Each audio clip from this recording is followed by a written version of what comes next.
आज DNA replication में हम लोग एक डीएनए पॉलिमरेज का जो सबसे डिस्क्राइब्ड स्ट्रक्चर है उसको देख रहे हैं, ताकि हमारा अप्रोच ठीक हो, और रेप्लिकेशन फोर्क को भी हम लोग सीखेंगे। इससे रेप्लिकेशन फोर्क को हम लोग स्टडी करते हैं, क्योंकि रेप्लिकेशन फोर्क समझना बहुत जरूरी है। ठीक है, एक हम लोग डीएनए पॉलीमरेज 3 का स्ट्रक्चर देख रहे हैं, ई कोलाई का। ठीक है, आप सब भी इस डायग्राम को मेरे साथ जरूर बनाइए। 1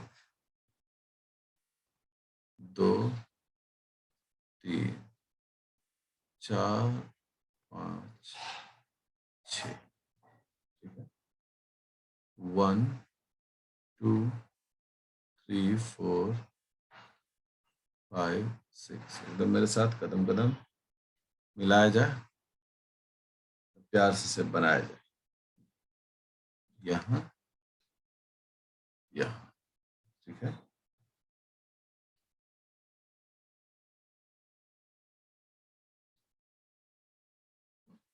एक डायग्राम यहाँ,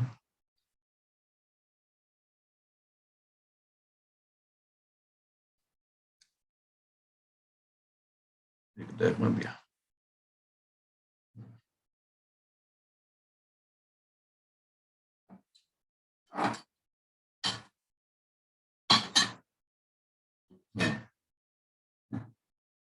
यहाँ से ऐसे जुड़ गया,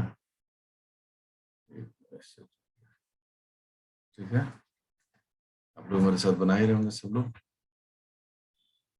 इसे हम लोग बोल रहे हैं डीएनए बी, लिखिए 6 सब यूनिट्स का होता है, देख ही रहे हैं। ये जो रॉड है इसे हम लोग बोलते हैं टाउ सब यूनिट। आप लोग याद है टॉ 2 था, एक टॉ इस साइड है, एक टॉ इस साइड है। ठीक है, ये जो है कोर अल्फा एप्सिलॉन थीटा। ठीक है, तो ये भी 2 था, दोनों तरफ 2 2 है, तो ये हो गया। और अब जो है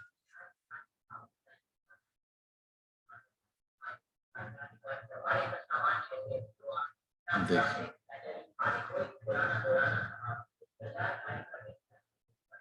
ये हो गया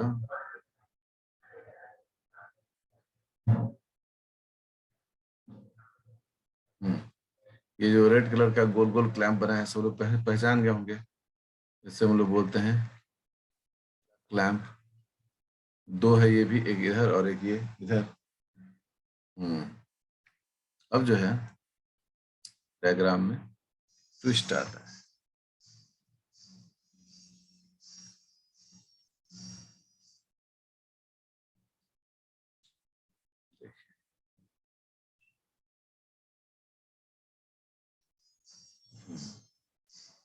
और अब जो है यहाँ पर एक मशीन बढ़िया सा दिखता है, और उस मशीन को हम लोग यहाँ ड्रॉ करते हैं डायग्राम।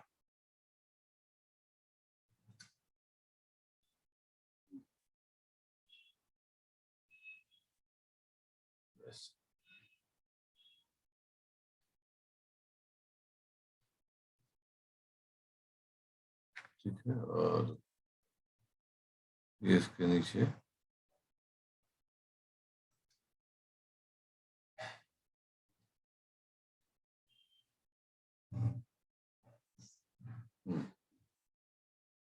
ये सब हो गया, और इसका लेवलिंग कर देते हैं। जब लेवलिंग करेंगे, ये हो गया बीटा क्लैंप, ये हो गया डेल्टा सब यूनिट। यहीं पर उसके पीछे में एक और सब यूनिट होता है।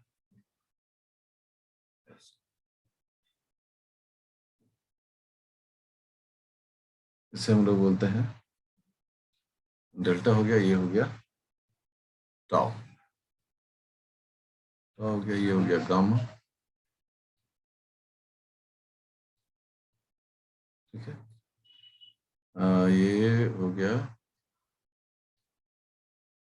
टाउ, ये हो गया डेल्टा डैश। ये एक डीएनए पॉलीमरेज का स्ट्रक्चर है। ठीक है, पहले इसको आप आराम से बना लीजिए, सब बड़े पेज पर बनाइए। अगर एक रेप्लिकेशन,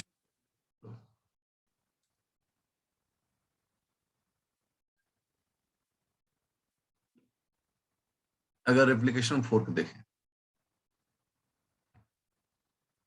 तो रेप्लिकेशन फोर्क, फोर्क का मतलब फोर्क है।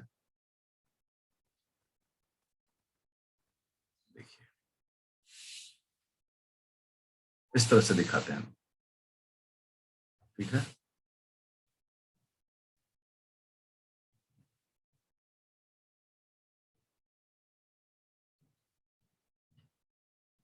ठीक है,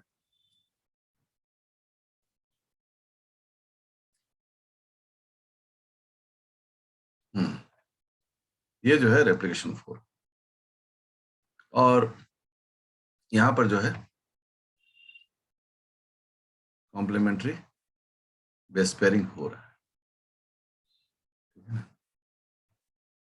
ऐसे बेस पेयर्स के साथ करते जा रहा है, और यहाँ क्या हो रहा है, यहाँ आपको ओकाजाकी फ्रैगमेंट्स दिखेंगे।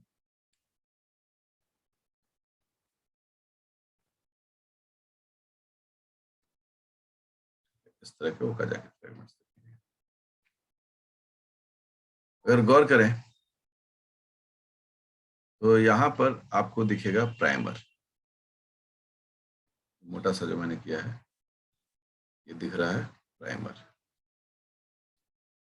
ठीक है। प्राइमर जो अनवाइंडेज है, मतलब ये वो अनवाइंडेज किस स्ट्रैंड पर दिखता है, याद रहेगा, ये लैगिंग स्ट्रैंड पर दिखता है। अब देखिए यहाँ पर ये जो है लीडिंग और कंटिन्यूअस स्ट्रैंड बोलते हैं, ये कंटिन्यूअस स्ट्रैंड है। ये जो है हम लोग बोलते हैं लैगिंग स्ट्रैंड। अब यहाँ देखिए 5' to 3' OH, 5' to 3' OH, यहाँ है 3' to, अरे उल्टा हो गया, 3' OH यहाँ है टेम्पलेट में, यहाँ 5' है। तो रिजल्ट क्या है कि 3' OH यहाँ है, और ये सभी जो है 5' एंड है, 5' एंड। तो जो 3' OH पर है वहां तो मशीन जो है अपना सीधा काम शुरू करेगा, वहां तो मशीन को सोचना नहीं है, ठीक है। आपको याद होगा कि ये इस तरह से मशीन बना हुआ था,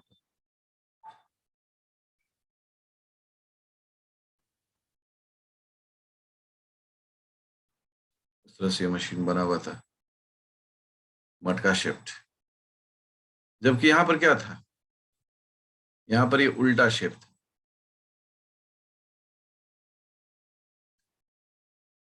यहाँ पर मटका उल्टा था, और उस पर भी ये लटका हुआ था, ठीक है ना।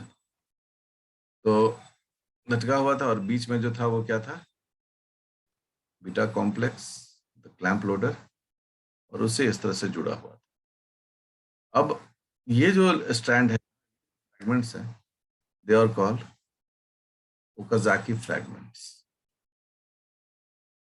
Okazaki fragments. ये जो उठा हुआ है ये है प्राइमर। तो प्राइमर हर बार क्यों चाहिए, क्योंकि हर बार डीएनए पॉलीमरेज को रुकना पड़ता है। कैसे रुकना पड़ता है, देखो